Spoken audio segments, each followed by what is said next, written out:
ara us demanem imaginació. En maig de 1931 s'encetava un període democràtic de llibertat en la història de Vila-real. L'alegria d'un poble a punt d'iniciar una nova etapa política i social. Després de 8 anys d'alcaldes esquirols, de ben nou he vingut a ocupar el lloc que en 1920 vosaltres em vau donar. Des d'ací, des de Cala Vila, farem tot allò que estigui a les nostres mans per promoure l'educació i perquè a ningú li falte el que és bàsic per viure. I encara més, per fer del poble un lloc on tot el món visca en les millors condicions del seu treball i no de la caritat.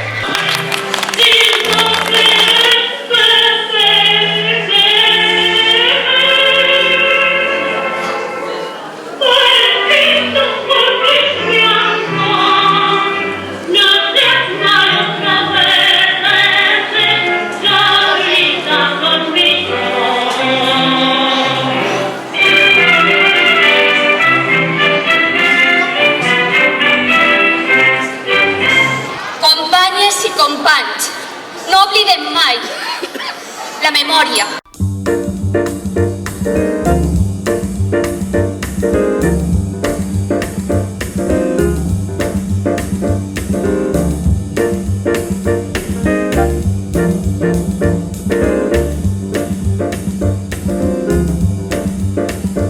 El Memorial Democràtic Amics de Llibertat ha estat la primera setmana dedicada a la memòria històrica. En les activitats que hem desenvolupat hem intentat descobrir moments de la història ocults per a tots nosaltres.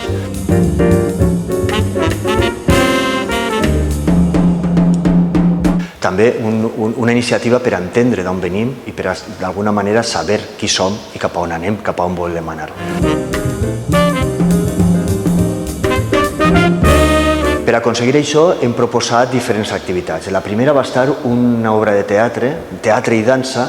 per a alumnes dels instituts, on podien gaudir, disfrutar, parlar i investigar sobre la forma de vida en els anys 30, finals dels 30,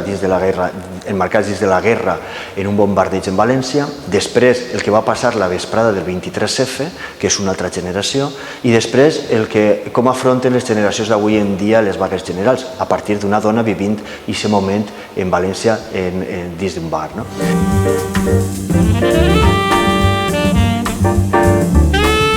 Després vam continuar en una peça de dansa contemporània, una peça poètica, titulada Pasos Callados,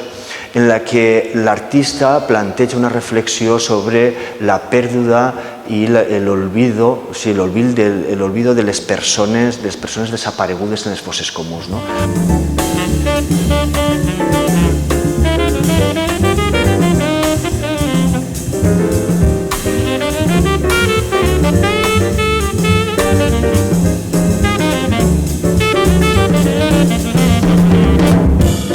Després vam continuar en Exhumació. Exhumació va ser una lliçó de vida per part de tot l'equip que va treballar en aquesta peça. Un document escènic on es baralla el teatre, la performance, el documental, la conferència científica, el debat i la participació ciutadana, en la que vam poder gaudir de les reflexions de 4 dones octogenàries,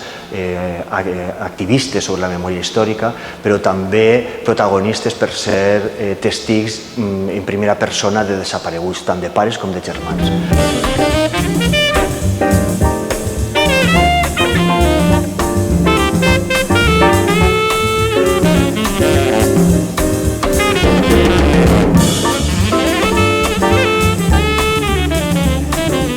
Després vam continuar en una conferència del conseller Francesc Bosch i Morata, en la que vam descobrir a un personatge polític dels anys 30 que va assentar les bases del que després podria ser la nostra comunitat autònoma, que va lluitar per una comunitat autònoma ja durant la República, que va ser denegada pel govern de la República Central, però que va continuar lluitant amb aquest objectiu i va generar una sèrie d'instituts i d'infraestructures més enllà de les provincials que d'alguna manera assentarien les bases després per a el que és la comunitat autònoma.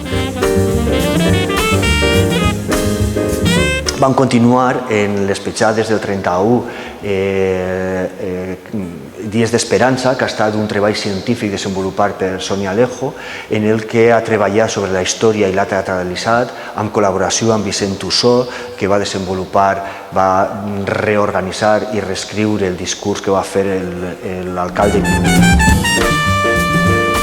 Pues ara mateix tinc una sensació estranya, vull dir, estic content, per primera vegada puc dir així públicament que Mauelo havia sigut alcalde d'este poble, perquè Mauelo havia estat perseguit, havia estat tancat a la presó després durant el franquisme, i aleshores ell estava enterrat al cementeri en una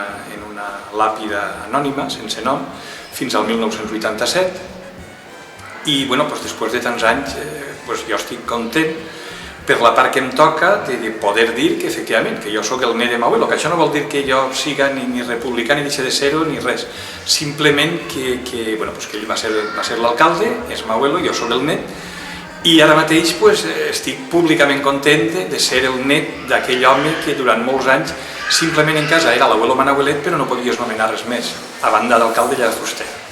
Sí, la veritat és que un poble sense memòria és un poble sense futur, sense present, un poble que no existeix, i per tant nosaltres des de la Regidoria de Cultura teníem molt clar que un objectiu en aquesta legislatura era començar a recuperar una etapa fosca, una etapa tabú que fins ara no havíem conegut. Hem intentat d'alguna manera generar una setmana de record, una setmana d'història, una setmana científica i una setmana d'actes en els que es volia posar en valor tots els moments democràtics de la nostra societat.